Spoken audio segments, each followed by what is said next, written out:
जय राधा माधव जय कुंज बिहारी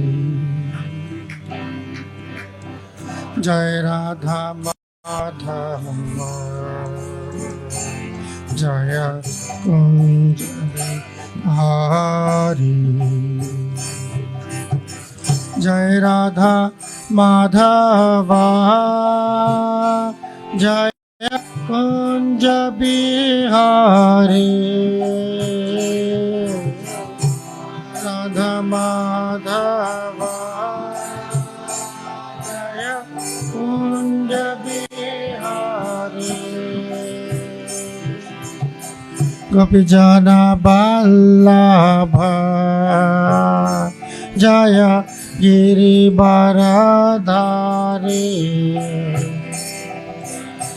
गोपीजन वल्लभ जय गिरिवरधारी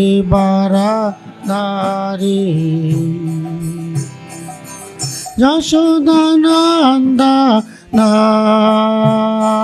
जय ब्रजजनरंजन जय यशोदानंदन जय ब्रजजनरंजन जमुनादिरवनचारी जय कुंज बिहारी मुनातिरवनचारी जय कुंज बिहारी हरे कृष्णा कृष्णा कृष्णा हरे हरे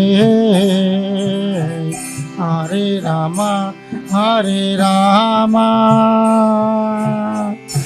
राम राम हरे हरे हरे कृष्णा कृष्णा कृष्णा हरे हरे हरे राम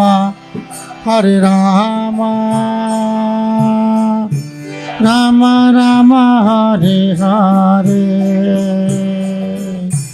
हरे कृष्णा कृष्णा कृष्णा हरे हरे हरे राम राम राम हरे हरे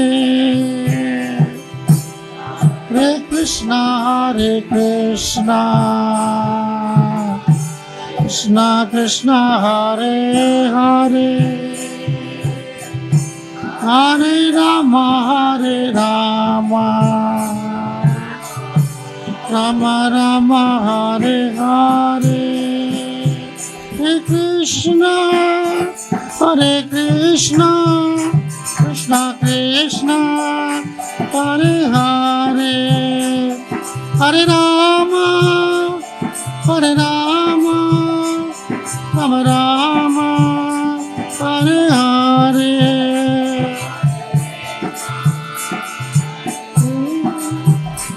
कृष्णा कृष्णा हरे हरे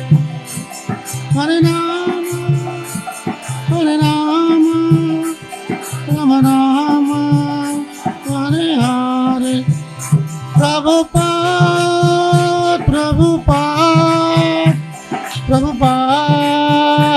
प्रभुपाद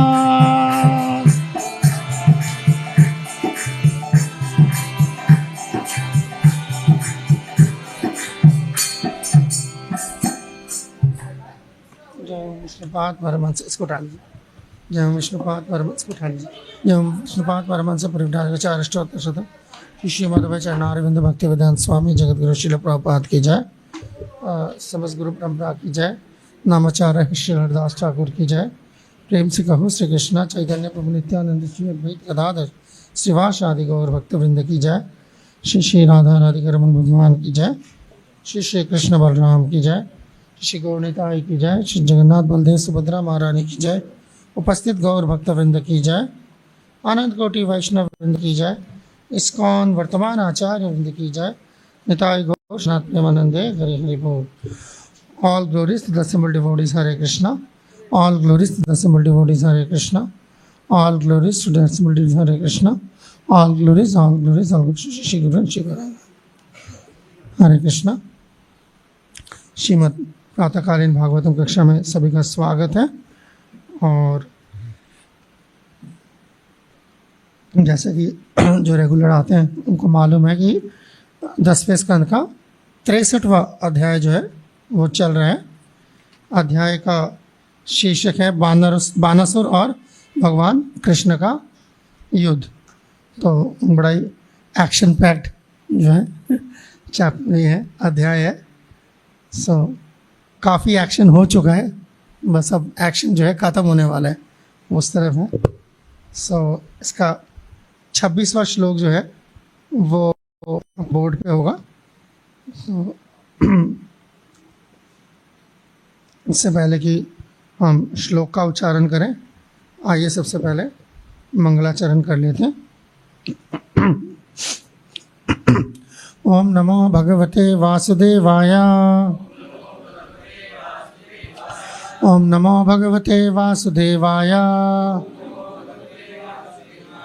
ओम नमो भगवते वासुदेवाय। नारायणं नमस्कृत्य नरं चैव नरोत्तमं देवीं सरस्वतीं व्यासं ततो जयम् उदीरयेत्। नष्टप्रायेषु भद्रेषु नित्यं भागवत सेवया भगवतीरुत्तम श्लोके भक्तिर्भवति नैष्ठिकी। शृण्वतां स्वकथा कृष्ण पुण्यश्रवणकीर्तना हृदयन्तस्तह्य भद्राणि विधुनोति सुहृत्सताम्। ॐ अज्ञानतिमिरान्धस्य ज्ञानाञ्जनशलाकया चक्षुरुन्मिलितं येन तस्मै श्रीगुरवे नमः। श्रीचैतन्यमनोभीष्टं स्थापितं येन भूतले स्वयं रूपा कदा मह्यं ददाति स्वपदान्तिकं।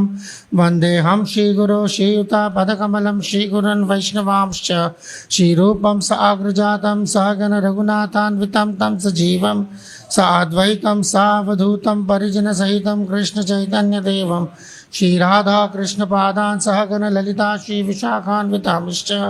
हे कृष्ण करुणा सिंधु दीनबन्धो जगत्पते गोपेश गोपिका कांत राधा कांत नमस्तुते। तप्त कांचन गौरांगी राधे वृंदावनेश्वरी वृषभानुसुते देवी प्रणमामि हरिप्रिये। वाञ्छाकल्पतरुभ्यश्च कृपा सिन्धुभ्य एव च पतितानां पावनेभ्यो वैष्णवेभ्यो नमो नमः। जय श्री कृष्ण चैतन्य प्रभु नित्यानंद श्री अद्वैत गदाधर शिवासादि गौर भक्त वृंद। हरे कृष्णा कृष्णा कृष्णा हरे हरे, हरे राम राम राम हरे हरे। नमो विष्णुपादाय कृष्ण पृष्ठाय भूतले श्रीमते भक्ति वेदांत स्वामिनिति नामिने। नमस्ते सारस्वती देवे गौरवाणी प्रचारिणे निर्विशेष शून्यवादी पाश्चात्य देशधारिणे।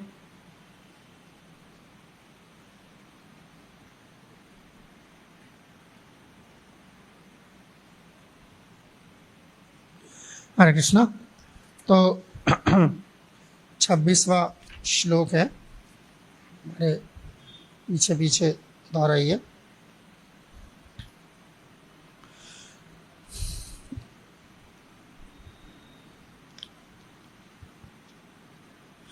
कालुदेवं कर्मजीव स्वभावो द्रव्यं क्षेत्रं प्राण आत्मविकारः तत्संगो बीजरोह प्रभावात्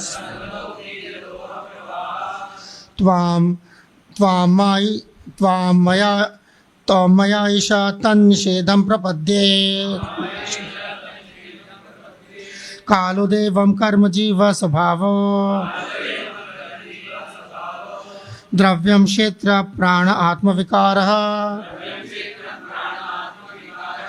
तत्संगतो बीजरोह प्रभावा त्वान् मया ईशा तन्निषेधं प्रपद्ये कालदेव कर्म जीवा स्वभावो द्रव्यम क्षेत्र प्राण आत्मन विकारः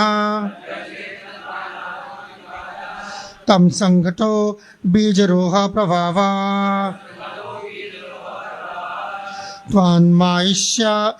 तम मया ईशा तन्निषेधं प्रपद्ये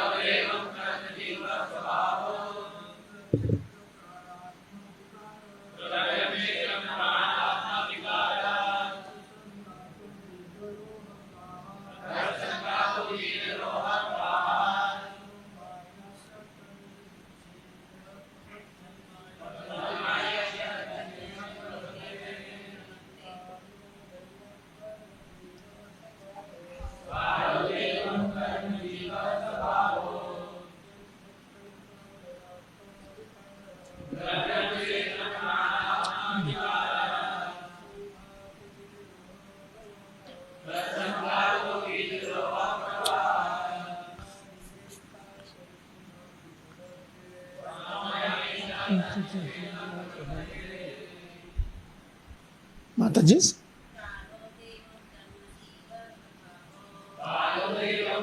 जीव स्वभाव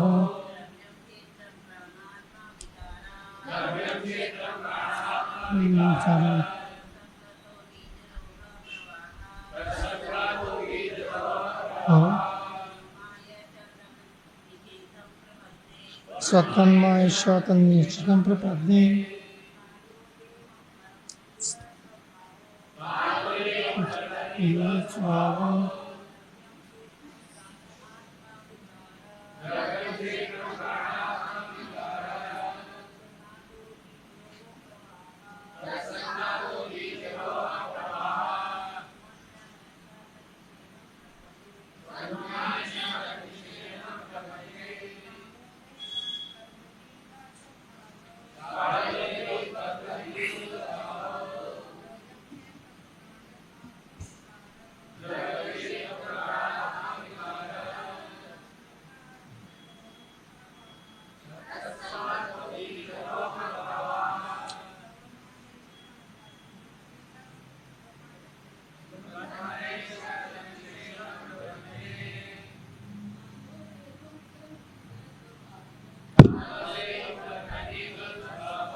धन्यवाद।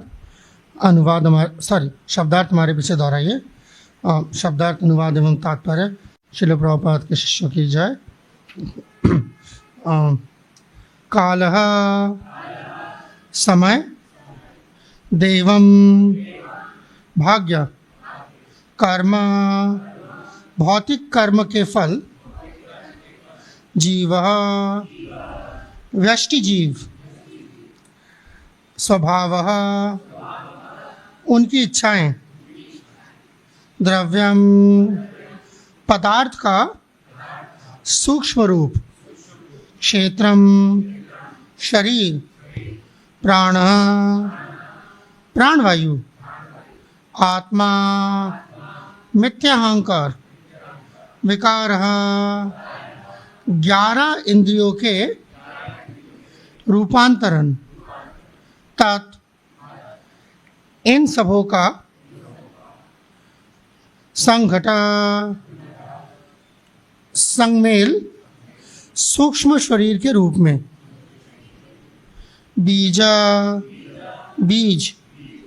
रोह तथा अंकुर का प्रभाव निरंतर भाव, त्वात् तुम्हारा, माया भौतिक मोहिनी शक्ति, ऐशा यह, तात इसके, निषेधम निषेध, आप, प्रपद्ये शरण के लिए आया हूँ। धन्यवाद। अनुवाद सुनिए। काल, भाग्य, कर्म, जीव तथा उसका स्वभाव, सूक्ष्म भौतिक तत्व, भौतिक शरीर, प्राणवायु, मिथ्या अहंकार, विभिन्न इंद्रियां तथा जीव के सूक्ष्म शरीर में प्रतिबिंबित इन सबों की समग्रता, ये सभी आपकी माया है, जो बीज तथा पौधे के अंतहीन चक्र जैसा है। इस माया का निषेध मैं आपकी शरण ग्रहण करता हूँ। ओके, तात्पर्य सुनिए।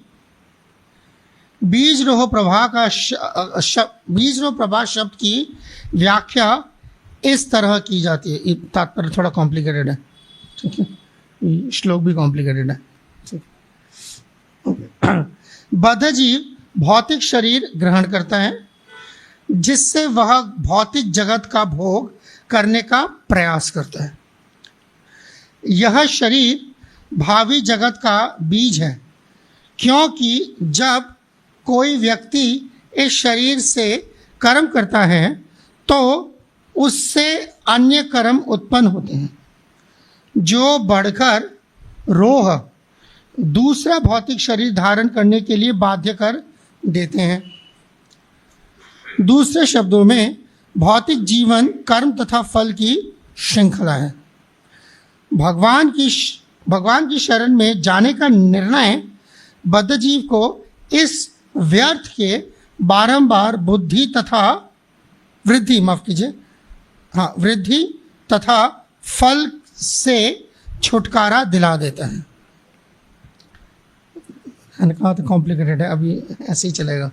श्रील श्रीधर स्वामी के अनुसार तन निषेधम प्रपद्ये शब्द बतलाते हैं कि भगवान कृष्ण निषेधावधिभूतम, निषेध की अवधि है। उन्होंने कहा सारा कॉम्प्लिकेटेड है, ठीक है।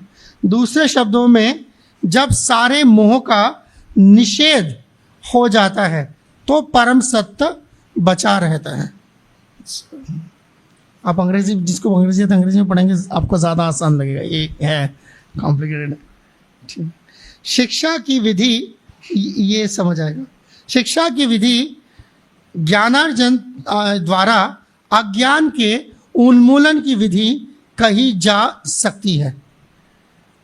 आगमन, निगमन तथा प्रज्ञा विधियों से हम बाहर से सुंदर, मोहमय तथा अपूर्ण का निराकरण करने का प्रयास करते हैं और अपने को पुनर्ज्ञान के पद तक उठाना चाहते हैं।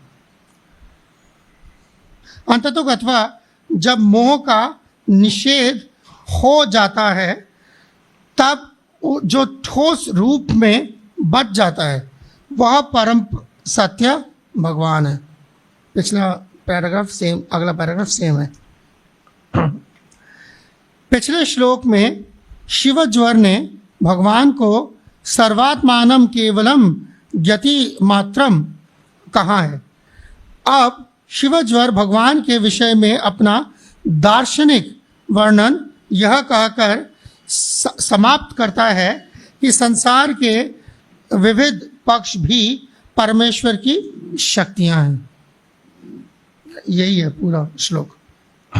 श्रील विश्वनाथ चक्रवर्ती उल्लेख करते हैं कि भगवान का अपना शरीर तथा इंद्रियां, जैसे कि तन्निषेधम शब्द से पता चलता है, भगवान के शुद्ध आध्यात्मिक शरीर से अभिन्न है। भगवान के शरीर तथा इंद्रियां ना तो उनसे बाहर है, न ही उन्हें आच्छादित करती हैं, अपितु भगवान अपने आध्यात्मिक रूप तथा इंद्रियों से अभिन्न है। पूर्ण ब्रह्म अपनी असीम सम्मोहक विविधता से युक्त श्री कृष्ण ही है। तो मुझे तो कई बार पढ़ना पड़ा है पढ़ इट्स लाइक ऑल्दो पहले पढ़ा है, but when you come and you have to present it तो बिल्कुल it's very tough in that sense। बात टफ की नहीं, बात तो ये है कि ये बेसिकली है क्या, तो प्रार्थना है, ठीक है ना। अगर आप देखो ये 25 से लेकर 28 जो है, ये 26वां है और 2 श्लोक भी जो प्रार्थना है। ये प्रार्थना कौन कर रहे हैं? शिवजर। शिवजर की शक्ल याद करके देखो जरा कैसी है। एक बंदा जिसके 3 सरों और 3 ही पैरों।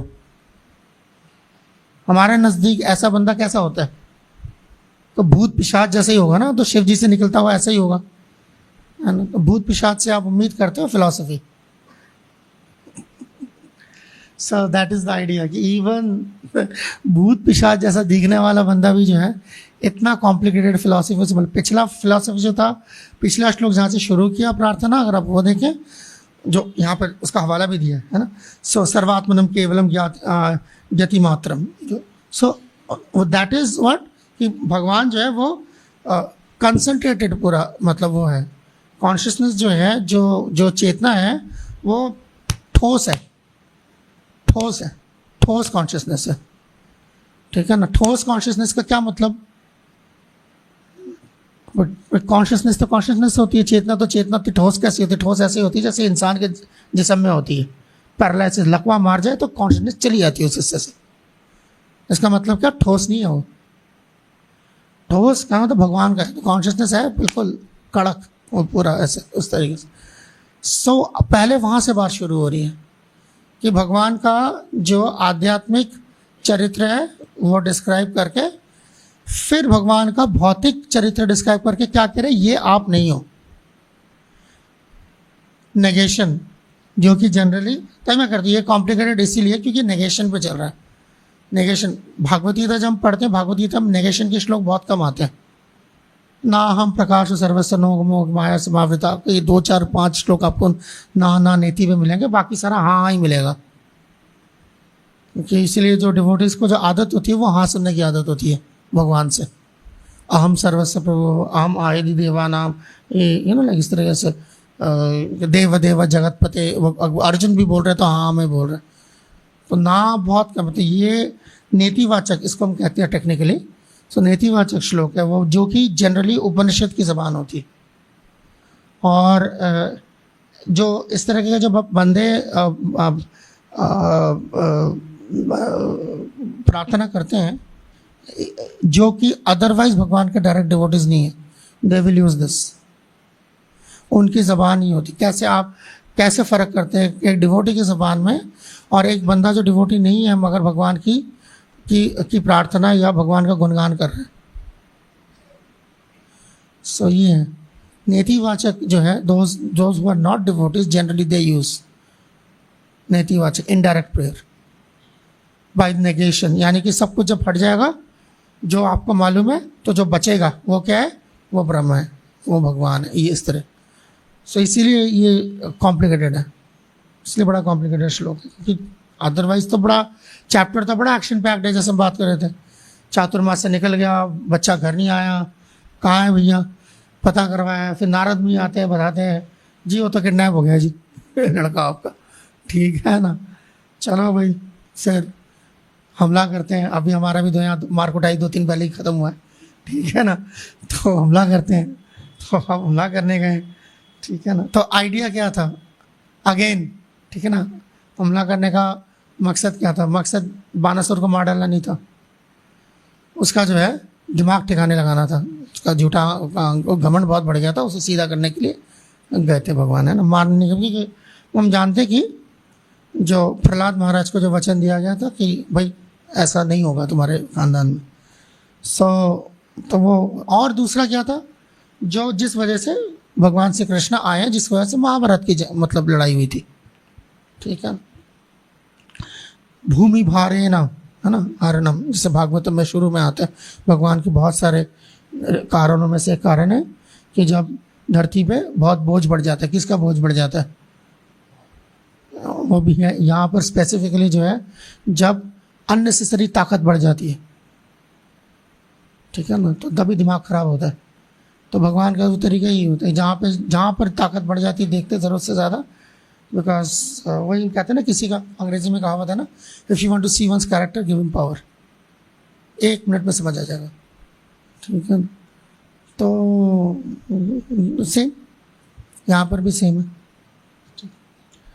ओके। तो खैर अब वो हो गया, बट फ़ायदा क्या हुआ बानासुर को उसके बाद? तो भगवान का दर्शन जो है वो कभी खाली नहीं जाता है ना, जैसे ना अमोघ दृक, है ना, भागवतम में बताया अमोघ दृक, यानी कि अगर भगवान को देखे तो वो कभी खाली नहीं जाएगा। तो फ़ायदा क्या हुआ उसको? वो अदरवाइज़ तो पता नहीं क्या उसकी संगत थी, क्या कैसा था, जो संगत थी जैसा था उसके वजह से उसको सज़ा मिली।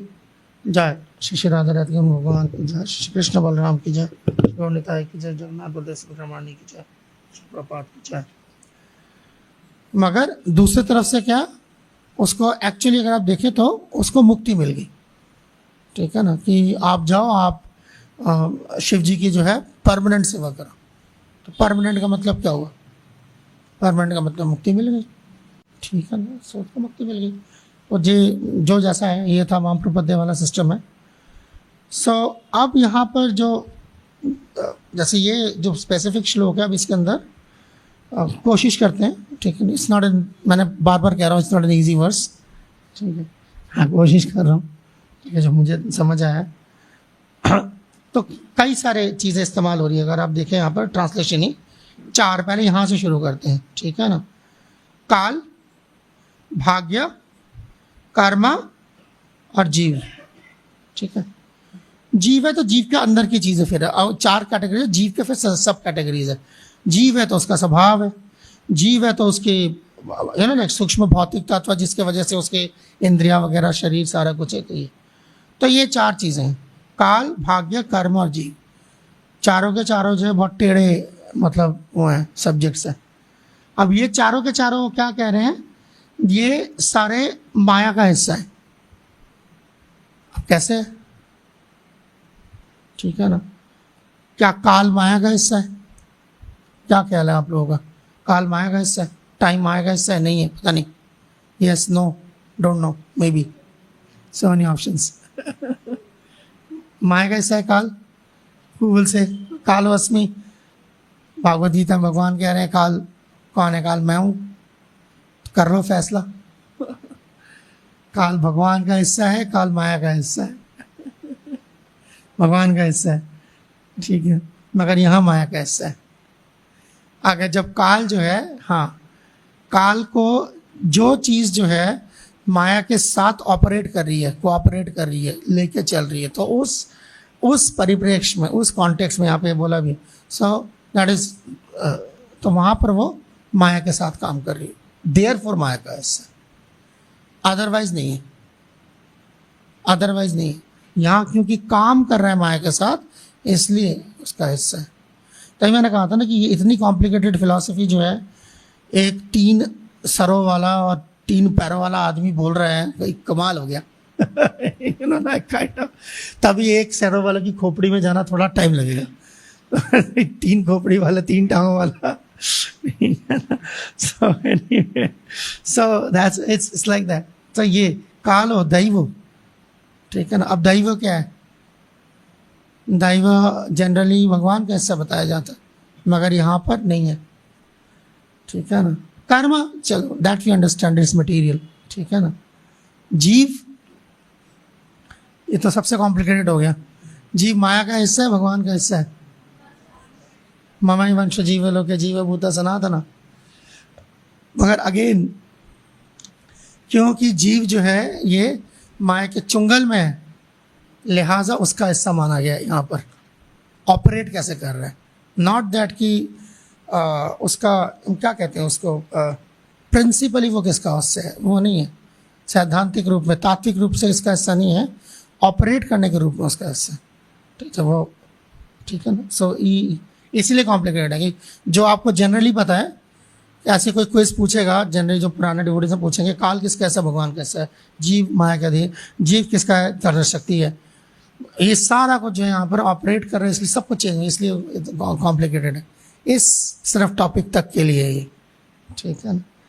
सो तो ये है क्यों, क्योंकि यहाँ पर दो चीज़ें हैं ना, एक जिसको हम कहते हैं हिंदी में जैसे हम कहते हैं कारण और उपादान, कॉज यानी वजह और उपादान यानी सामान। ठीक है ना। तो लाइक रोज़मर्रा की लैंग्वेज में बात करें तो ये कि किसी भी चीज़ के वो दोनों चीज़ें होंगे, एक कारण होगा और एक सामान होगा जिससे जो है वो उसको आप लॉजिकल कंक्लूजन अंजाम तक लेके जा सकते हैं। ठीक है। तो ये इस तरीके से, इसलिए पूरा श्लोक जो है ये इस तरीके से डील हो रहा है। ठीक है। तो हम इसको ही अब इसी को देखते हैं एक एक को थोड़ा थोड़ा करके। ठीक है। उम्मीद करता हूँ थोड़ा आसान हो जाएगा, कोशिश करना। ठीक है। सो अब आप देखें, इसको एक एक करके चलते हैं। तो ये जो श्लोक जैसे बना है, तो सबसे जो सूक्ष्म चीज़ है वो सबसे पहले है, और मतलब सबसे जो स्थूल चीज़ है वो सबसे बाद में। ये जो सारा जो अगर आप देखोगे इसके अंदर, ठीक है। सो जो आत्मा विकारा, हाँ, ये जो रूपांतर, जो 11 इंद्रियां हैं, रूपांतर का मतलब है बेसिकली 11 इंद्रियां। अगर आप शब्दार्थ देखेंगे तो उसके अंदर भी है 11 इंद्रियां। तो 11 इंद्रियां वो, अच्छा चलो इंद्रियां क्या होती हैं ये देख लेते हैं, फिर उस हिसाब से चलते हैं। इंद्रियों से क्या समझते हैं आप? इंद्र देवता नहीं है, इंद्रिय। हाँ, जैसे आप कार्य करते हैं, मिसाल के तौर पर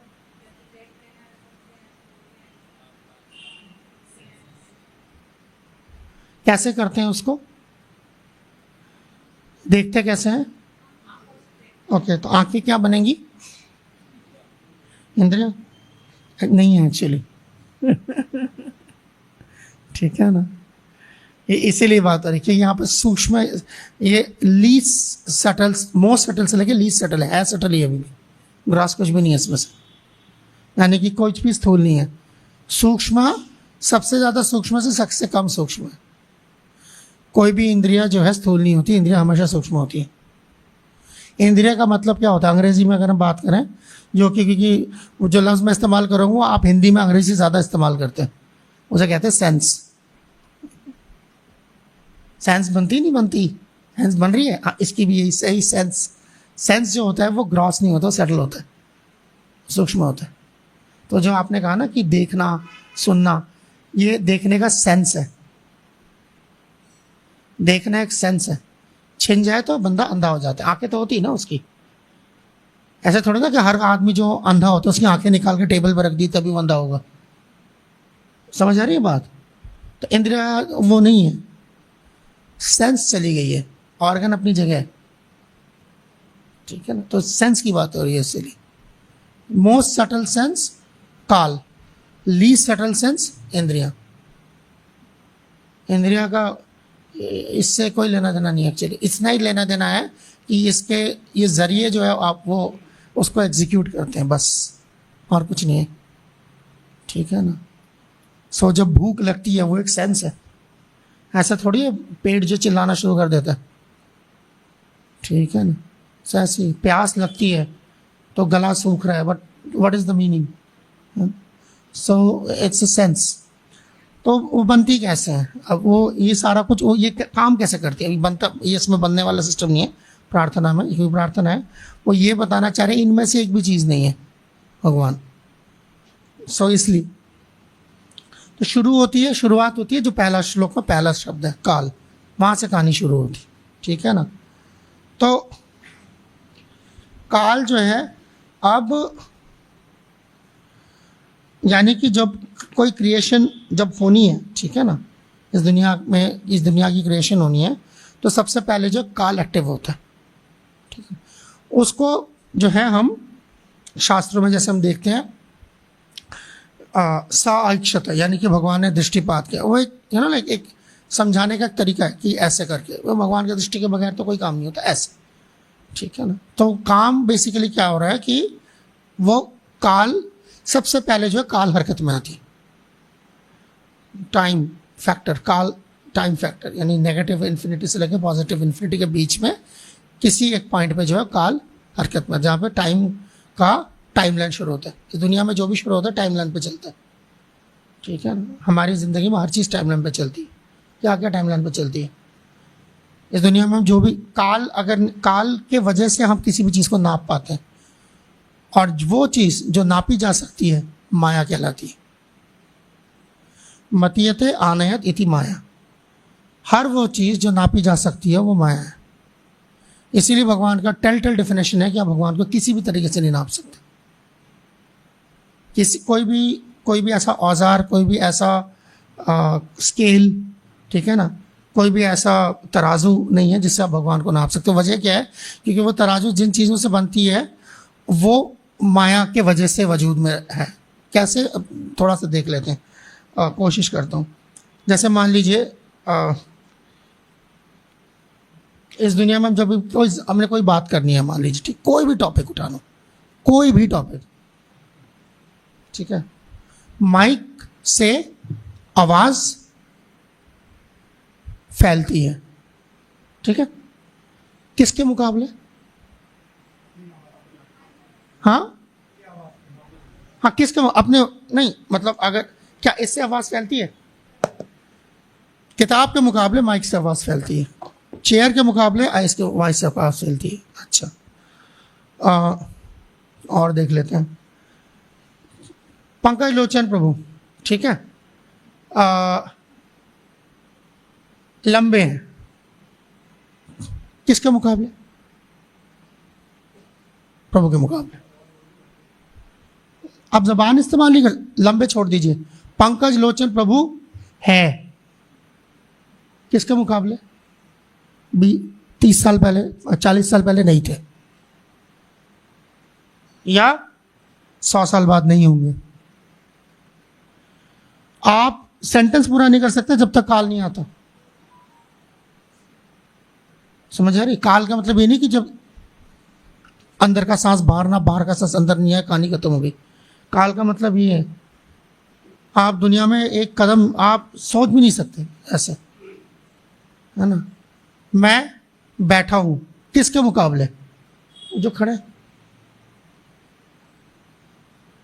यू ट्राई ए सेंटेंस जिसमें रिलेटिविटी ना हो, और रिलेटिविटी बनती काल की वजह से।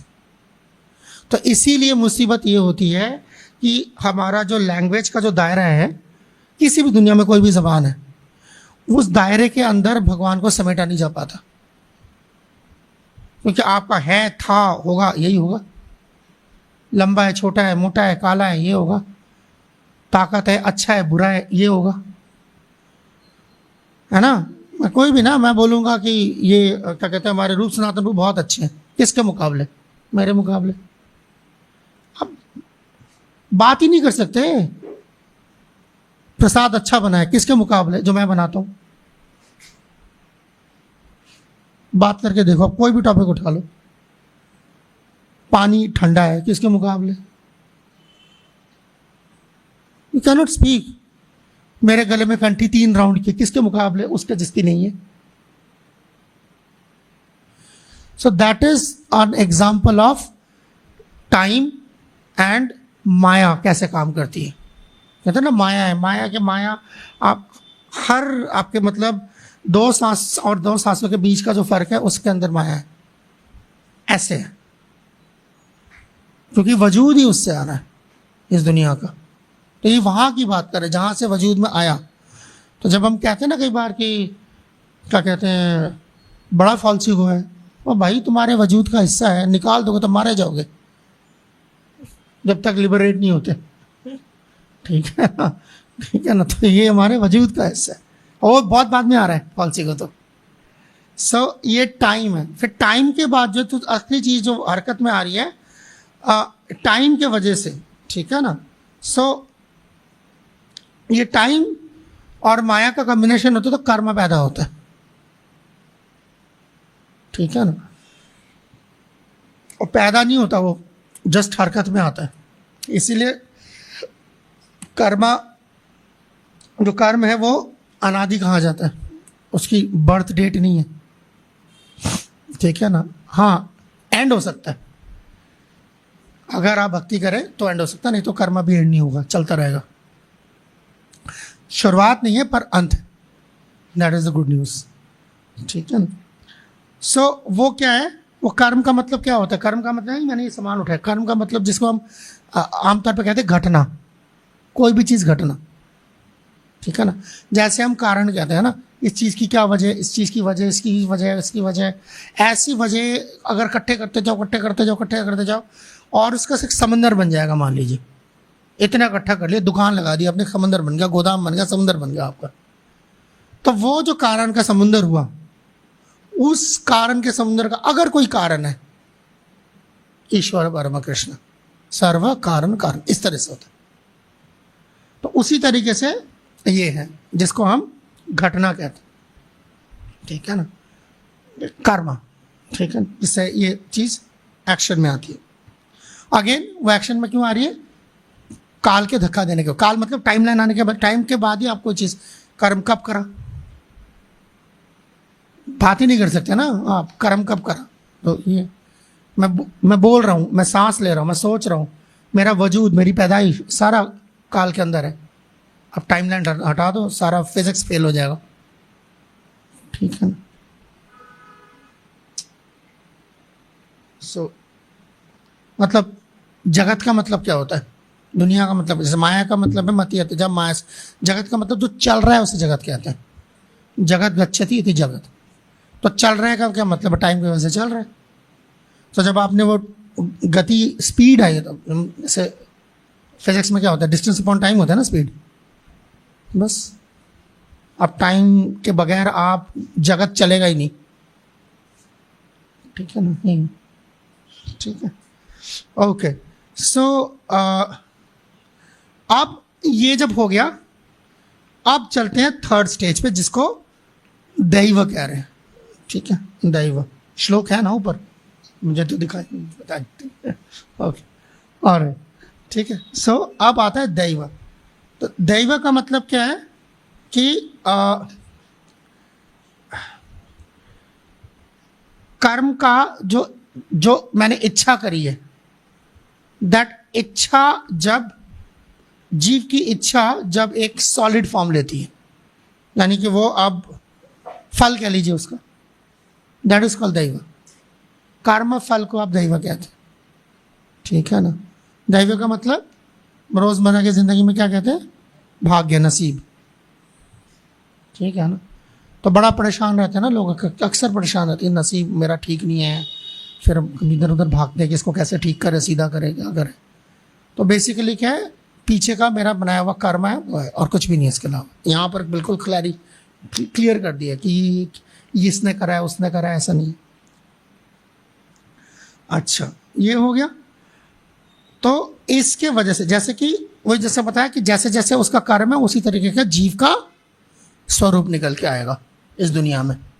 यानी कि जो उसको शरीर मिलेगा, जैसा भी मिलेगा, सूक्ष्म मिलेगा, स्थूल मिलेगा, दोनों, ठीक है ना। क्योंकि सूक्ष्म शरीर के हिसाब से स्थूल मिलेगा, क्योंकि अभी तो सूक्ष्म भी बात कर रहे हैं।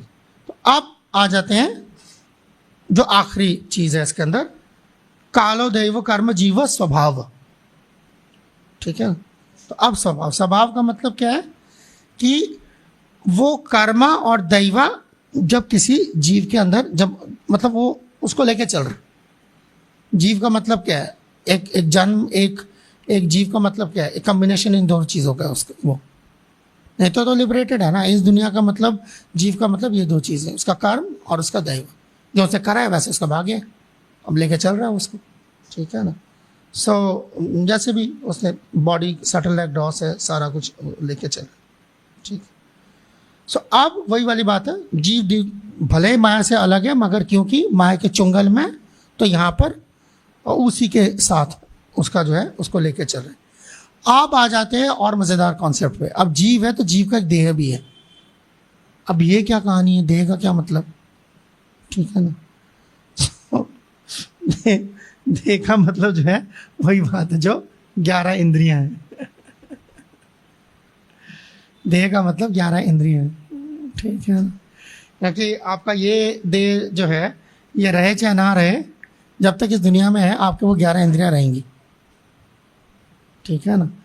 इस देह के वजह से नहीं, उस देह के वजह से जो है आप एक जन्म से दूसरे जन्म में जाते हैं, ठीक है। तो ये इसलिए उस देह की बात हो रही है यहाँ पर, ये तो मिल ही जाएगा इसकी बात है। जब भी शास्त्रों में जो है या प्रभुपाद अक्सर जो है बात करते थे I am not this body, इसका क्या मतलब है, मैं शरीर नहीं हूं, इसका क्या मतलब है, बहुत सिंपल सा, क्या मतलब है। कितना टफ क्वेश्चन पूछ लिया, जरा सिंपल थिंग, हम जस्ट ट्राइंग टू, हाँ तो लाइक आई मैं बॉडी नहीं हूँ तो बॉडी नहीं हूँ, बॉडी क्या है, मैं शरीर, बॉडी का मतलब क्या है, ठीक है, नश्वर है, स्थूल शरीर, सूक्ष्म शरीर कहाँ जाएगा, वो बॉडी नहीं है। हाँ ये यही बात हो रही है, बॉडी का मतलब स्थूल शरीर है, वो जानवर को भी पता है। स्पिरिचुअल लाइफ का मतलब है, अब स्थूल शरीर की बात नहीं कर रहे होते, बॉडी का मतलब है स्थूल शरीर, सूक्ष्म तो सॉरी सूक्ष्म शरीर, स्थूल तो पता ही है। और ये जनरली ये मैंने क्वेश्चन कई बार आजमाया हुआ है, यही जवाब आता है, शरीर शरीर है। इसका मतलब बिल्कुल क्लियर है कि शरीर की चेतना में, body means gross plus subtle, आप सटल भूल नहीं सकते, आपकी डिक्शन का हिस्सा नहीं है तो आपकी प्रैक्टिस का हिस्सा नहीं है भाई, सीधी सीधी बात है, ठीक है ना। जब भी आपको आपके जहन में जो चीज़ पहली बार आती है वो आप वही आप सोचते हैं, वही आप करते हैं। जब आप शरीर का मतलब है शरीर समझते हैं, इसका मतलब उसको तो आपने खुली छुट्टी दे रखी, इसका मतलब तैयार रहिए, फिर आगे सफ़र चलता रहेगा, नहीं तो, ठीक है ना। जब आप उसको पहले कंसिडर करेंगे एज ए रियलिटी, फिर आप उसका कोई बंदोबस्त भी करेंगे, नहीं तो उसका कोई बंदोबस्त नहीं होगा, ठीक है। ओके सो अब जो है अब ये क्यों, क्योंकि आपका, अच्छा एक बंदा है, ठीक है, कोमा में चला गया, ठीक है, कोमा में चला गया, कर्म बन रहे नहीं बन रहे, कौन बताएगा। बंदा कोमा में चला गया है या पूरा लकवा मार गया, चलो ठीक है, पूरा लकवा मार गया, कर्म बनेंगे नहीं बनेंगे उसके, बनेंगे, क्यों बन रहे, हाँ इसका मतलब काम क्या कर रहा है, सूक्ष्म शरीर काम करता है, तो कर्म बनाता ही सूक्ष्म शरीर है, इसलिए एग्जाम्पल दिया, ठीक है ना। इसको हम अंग्रेजी में कहते हैं बार्किंग द रॉन्ग ट्री, ठीक है ना। आप चाबुक मतलब शरारत किसने करी है, चाबुक किसी और को मार रहे हैं, ठीक है ना। कारस्तारी सारी सूक्ष्म शरीर की है, सजा आप स्थूल शरीर को दे रहे हैं, इसे गालियां दे रहे हैं, ये तो उसका गुलाम है भाई, वो सीधा होगा तो ये सीधा होगा, ठीक है ना। जीभ को जबान को थोड़ी ना प्यास लगती है भाई, ये तो डेड मैटर है, प्यास का सेंस वो अंदर है, वो कराता है काम, तो कर्म वो बनाता है, इसका कोई लेना, ये ही तो कर्म फल है भाई, ये क्या कर्म बनाएगा, कर्म वो बनाता है, ठीक है ना। सो that is the 11th body का मतलब, जब भी जो साधक है उसके लिए बॉडी का मतलब सूक्ष्म शरीर है, स्थूल शरीर बेचारा ठीक है, ठीक। सो वो है, तो ये रेसिप्रोकेशन हो रही है ना, आपने ऐसे कर्म बनाया, वहां से उसका एक्शन का जो रिएक्शन आया, ये एक्शन और रिएक्शन को मैनेज करना माया का काम है। माया, अब माया उसको रिएक्शन मैनेज कैसे कर रही है, काल का टूल है उसके पास, ठीक है ना, और वो जो कर्म है वो ट्रिगर हो गया, एंड देन आप उसको जो है परपेचुएट कर रहे हैं, ठीक चल रहा है। तो वही जैसे पेड़ से बीज, बीज से वो जो भाग क्या नाम है, बकीर सामने सिंधु में ही करते, ठीक है ना। अप्रारब्धम फलम पापम कूटम बीजम फलोन्मुखम क्रमीयते क्रमैनैव प्रलीयते विष्णु भक्ति रतात्मना। सो पहला का जो चीज़ है वो इस तरह का, ओके। सो अब ये जो है इतना कॉम्प्लिकेशन है सारा, और ये ऐसा जो काम होता है, और इसके वजह से जो है कोई निकल नहीं पाता है इसमें से। ये सारी बातें क्यों कर रहे हैं? ये बताने के लिए कृष्णा इससे पर है, यार ऐसे ही बता दो। बिकॉज इस तरह की ये जो सांख्य है, इस सांख्य की ज़रूरत होती है, अदरवाइज आप बहुत सतही लेवल पे कृष्ण भक्ति रहती है, बहुत ही सतही लेवल पे रहती है। उस तरह की भक्ति तो आप कहीं पे भी आपको मिल जाएगी, करने वाले लोग मिल जाएंगे। जज्बाती, बेसिकली जज्बाती भक्ति है, जिसको अपना शरीर का जो है अंदाज़ा ठीक से नहीं है, वो तभी तो ये दिक्कत होती है कि वो इंसान जो है वो जीव अपना उसको कुछ समझ आ रहा है ना। इस जीव का बेसिकली क्या, तीन चीज़ें हैं ना। जीव का कृष्ण के साथ क्या रिलेशनशिप है, जीव का माया के साथ रिलेशनशिप है, ठीक है ना। और दो चीज़ें हैं, ठीक है ना, यही है ना। तो जीव और माया के बीच में जो रिलेशनशिप है वो काल से ऑपरेट होता है, ठीक है ना।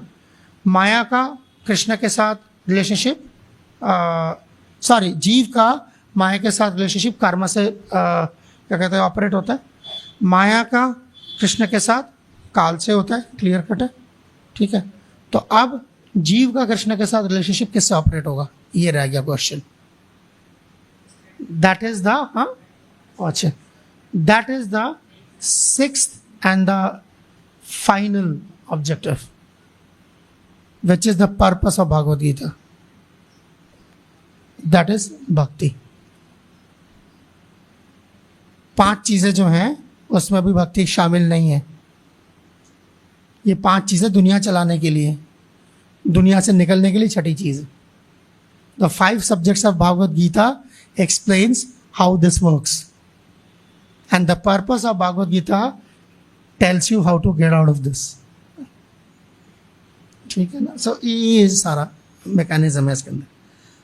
अब वो कैसे काम कर रहे हैं, इसके लिए क्या चाहिए, इसलिए परपट में बड़ा अच्छा जो अभी परपट जो है ना, शिक्षा की विधि। अभी शिक्षा की विधि क्या है, अब देखिए इसमें अंदर देखिए ये लाइनें, हिंदी ट्रांसलेशन ऐसे, अब क्या करूं, ठीक है। ये देखिए, आगमन, निगमन, प्रज्ञा, सर के ऊपर से निकल गया।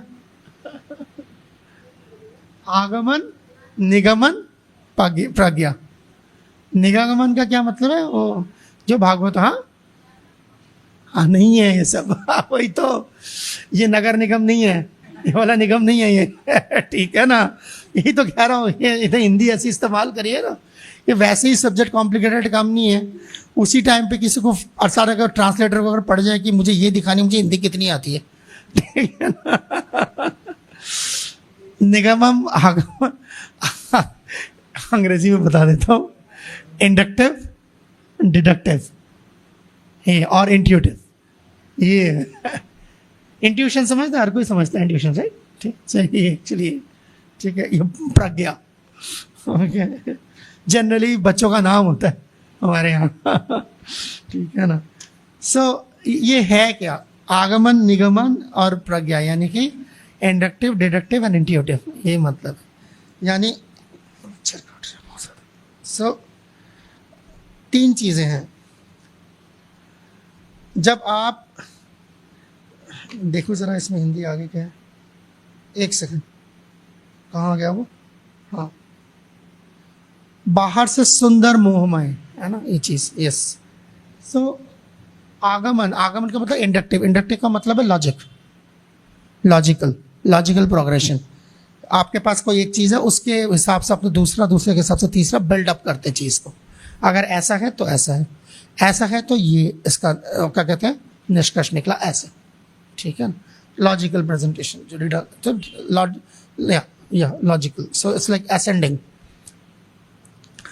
तो जो चीज मैं इसको एक मिनट, जो चीज इरेशनल है, इरेशनल का मतलब क्या होता है, जो जिसमें कोई बेतुकी चीज, ठीक है ना।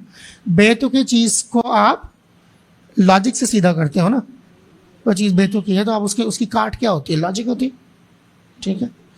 तो बेतुकी चीज होती है, उसके लिए आप लॉजिक इस्तेमाल करेंगे, ठीक है ना।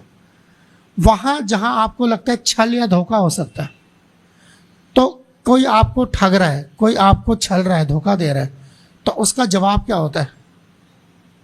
सबूत, प्रमाण। उसकी काट प्रमाण होती है। आप साबित करोगे तभी तो ये साबित ये होगा ना कि ये झूठ है, ये धोखा दे रहा है। तो डिडक्टिव नॉलेज यानी कि यहां पर जब कोई चीज जो आप डिड्यूस करना है ना, यानी कि कोई निष्कर्ष पे पहुंचना, इस चीज तो क्या होता है? प्रमाण से निष्कर्ष होता है, लॉजिक प्रमाण नहीं होता। यहाँ कई बार जो है आम आदमी के दिमाग में, क्या साधकों के साथ भी यही मसला रहता है, को लगता है कि सब कुछ लॉजिकल होगा। लॉजिक प्रूफ नहीं होता। लॉजिक प्रूफ को वेरीफाई करने का एक सामान हो सकता है, ठीक है ना? क्योंकि लॉजिक अपने में आप में अगर प्रूफ होगा तो कोई दूसरा लॉजिक आएगा, उस प्रूफ को उल्टा देगा, ठीक है? तो इसीलिए प्रूफ, एविडेंस का मतलब ये होता है कि वो पहले से फिक्स्ड है। Evidence has to be fixed. अगर लॉजिक से मैं एविडेंस बनाना शुरू करूंगा तो लॉजिक से एविडेंस, यही होता है ना कोर्ट में क्या होता है? एक बंदा लॉजिक से एविडेंस बनाएगा, दूसरा तोड़ देगा। तो इसीलिए जब तक जो है आप कॉन्स्टिट्यूशन साइट नहीं करते, केस कंक्लूसिव नहीं बनता। अब दो और वकील लिया, वो और घुमा देंगे उसको, ठीक है? तो इसलिए जो इरेशनल बात है उसको काटने के लिए लॉजिक हो सकती है, बेतुकी बात। मगर जहां आपको किसी का छल साबित करना है कि जी है, तो आपको सबूत चाहिए, तो दैट इज डिडक्टिव, यानी सबूत फिक्स्ड होता है अपने आप में। और तीसरा क्या है? सबूत है, लॉजिक है। कई बार इसके अलावा भी तीसरी चीज हो सकती है कि यार कोई चीज ये ऐसा नहीं है, ऐसा होगा, ऐसा ही होगा, यही निकल के आएगा और यही निकल के आता है। That is what we call intuition, ठीक है ना? दिमाग में अचानक से एक बत्ती जलती है, वही ये। जो इंडक्शन से पॉसिबल नहीं है, जो डिडक्शन से पॉसिबल नहीं है, यानी जो लॉजिक से पॉसिबल नहीं है, जो प्रमाण से पॉसिबल नहीं है, then you have to wait for the third thing which is called realization, ठीक है? अनुभूति। So anubhuti can be even higher than pramana. So that is the whole story.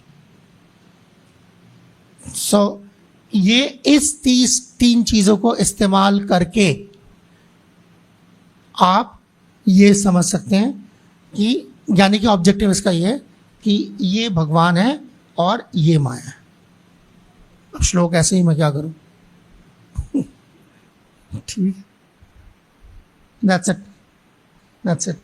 ठीक है, ओके। सबका बहुत बहुत धन्यवाद। हरे कृष्ण। कोई सवाल मुझे नहीं पता है तो टाइम हो चुका है पूरा।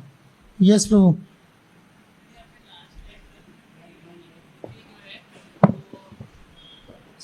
एविडेंस से ऊपर है, सो जैसे that becomes evidence later on. Okay, that become evidence.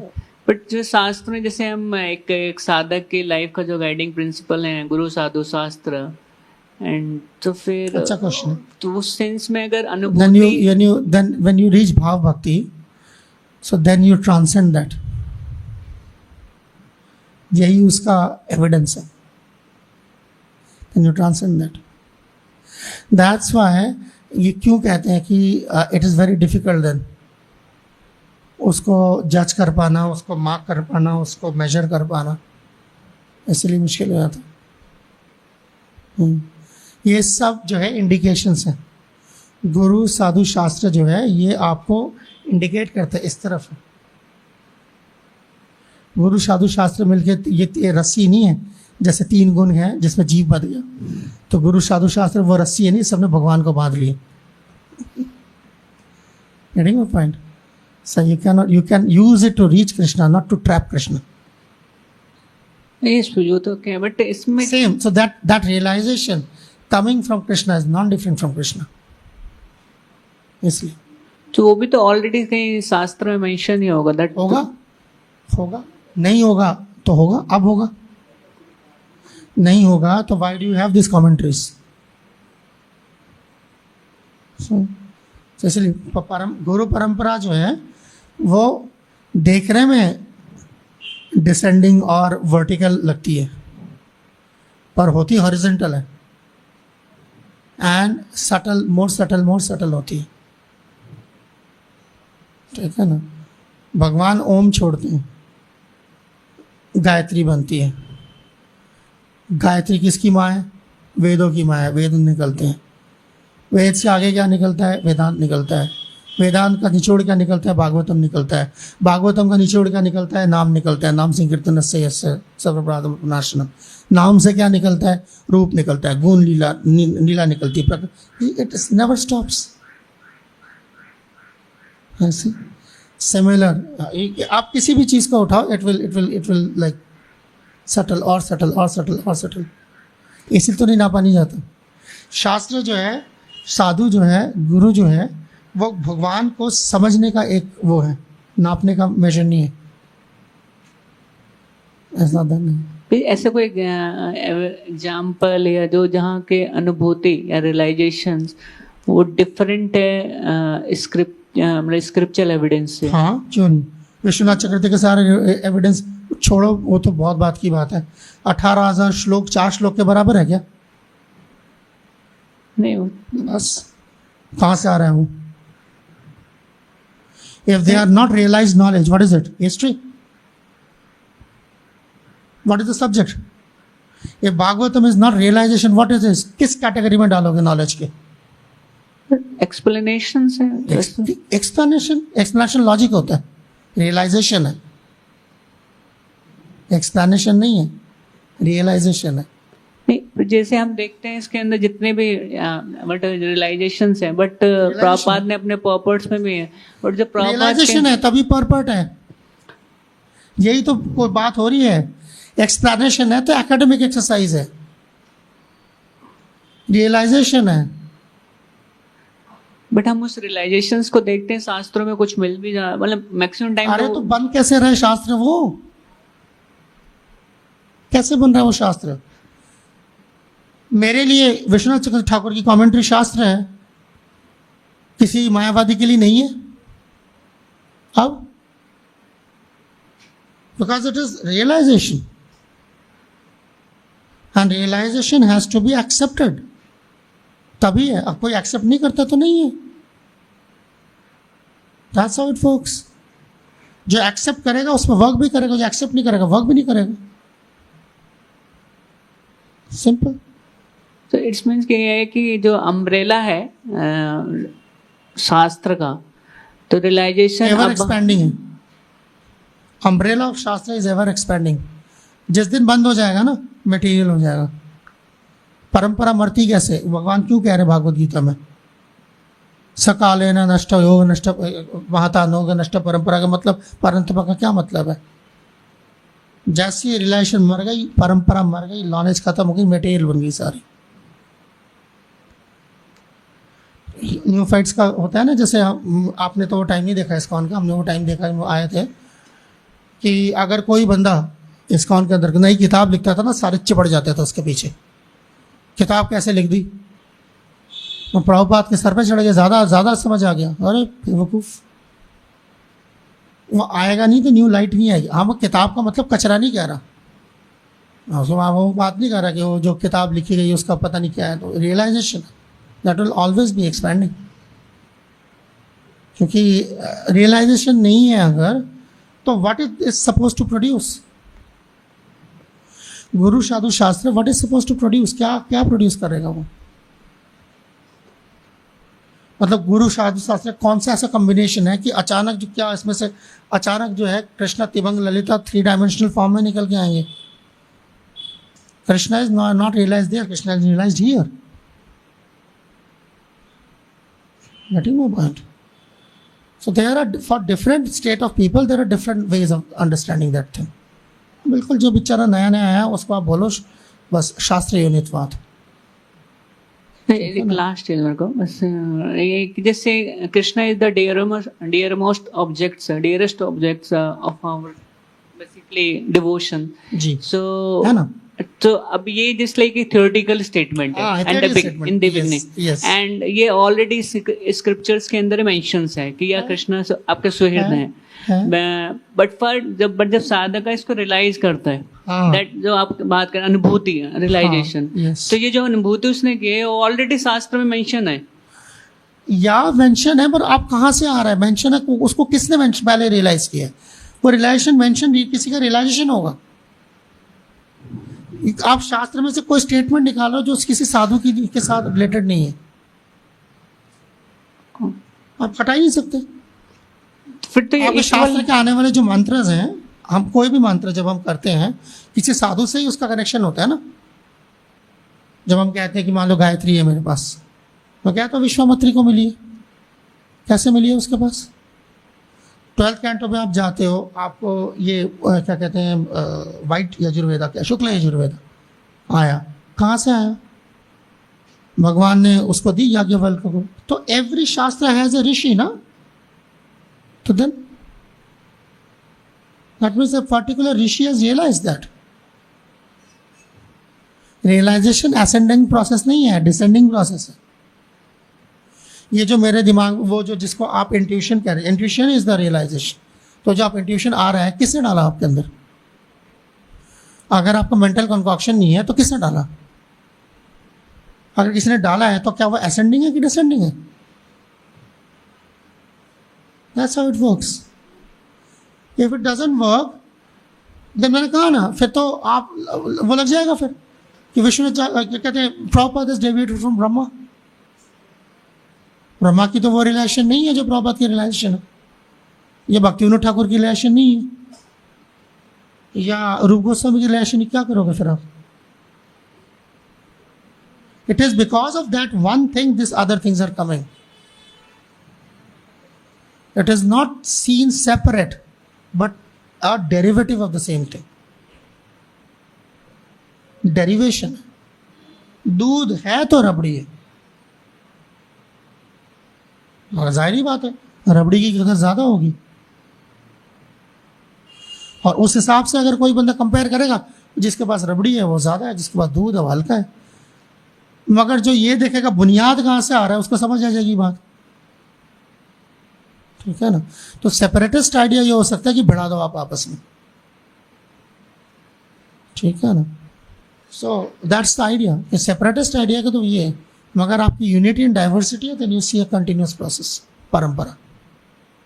Yes no, तो बहुत लेट है। ओके,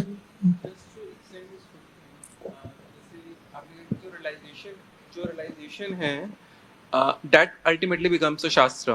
या तो बट कभी कभी हम इस तरीके से भी कहते हैं कि दिस शास्त्र इज मोर बोनाफाइड और दिस शास्त्र इज नॉट बोनाफाइड। बट अगर वो रियलाइजेशन है तो उसमें बोनाफाइड नॉन बोनाफाइड वाली बात को कैसे समझेंगे? या रियलाइजेशन का मतलब ये है कि you have attend Krishna, so that is a case study ना।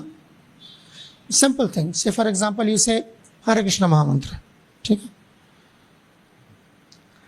जैसे हम कई बार मान लो रघुनाथ दास गोस्वामी की एक्सप्लेनेशन हमें मिलती है, भक्ति विनोद ठाकुर की एक्सप्लेनेशन मिलती है, जीव गोस्वामी की मिलती है, गोपाल गुरु की explanation. The first Hare means this, the first Krishna mean that, the second Hare means this, and the second Hare means that. And that Hare Krishna of Raghunath Das Goswami is different from the Hare Krishna of Gopal Bhatt Goswami, is again different from Bhakti Vinod Thakur. What is this going on? एक दिन लगा कि यार सबका explanation होता है, इसका भी लिख देना चाहिए। That's not it is. It's when you have realized Krishna, that means you have got Krishna prem, then you trace it back and come and write it down. That is called realization. Realization का जो parameter है वो ये है, that realization जिससे आपने कृष्ण को देखा है। अदरवाइज तो मेंटल स्पेकुलेशन है। यही तो बात हो रही है बार बार। शास्त्र का मतलब ही वही है, दैट रियलाइजेशन, यानी कि जिस रास्ते से मैंने परफेक्शन हासिल की है, उस परफेक्शन को, रास्ते को डॉक्यूमेंट किया गया है, विच इज शास्त्र। देयरफॉर महाजन ये नगता संबंध। Getting my point? It's not like साधक का ये नगता संबंध, एनी साधक उसके पीछे लगे, नहीं। That is Mahajan because why? This like the Bhagavatam is like consists of what? Teachings of all the Mahajans. So then that's the idea. हाँ वो डिपेंडिंग रिलेटिव स्क्रिप्चर रिलेटिव होगा डिपेंडिंग आपका टारगेट क्या है. See for the karmakandi this will not is not useful. Get him? But it's not useful for him. For a devotee, maybe of many of the dharma shastras are not useful. Sita हो गई होगा है तो हो गई है ना. तो नहीं होता तो why would Krishna say सर्वधर्मान परित्याज? वो dharma is mentioned in dharma shastras. That will be. आपका टारगेट क्या है? एक क्षत्रिय का जो क्या कहते हैं जो वो प्रैक्टिस कर रहा है उसके जो प्रिंसिपल्स है जो उसके शास्त्र में दिए हुए हैं वो एक ब्राह्मण के साथ कैसे मिल सकते हैं? नहीं मिलेंगे. टारगेट और है. यस रो तो उसका सूक्ष्म शरीर फिर भी कर्म बनाता है तो थोड़ा एग्जांपल दे सकते हो कैसे हो सकता है मतलब अगर कर्म बन रहा है उसका दिमाग चल रहा है सोच रहा है समझ रहा है सपने देख रहा है सब कुछ कर रहा है. बट जैसे प्रभु जी हमें कहते हैं कि इस कलयुग में मन जो करता है वो नहीं माना जाता अगर हम एक्शन में लाते हैं तो वो माना जाता है मतलब क्योंकि अगर हम मन से किसी के लिए कुछ दैट इज देयर का मतलब क्या है कि मन का जो इफेक्ट है वो नेग्लिजिबल है मगर वो है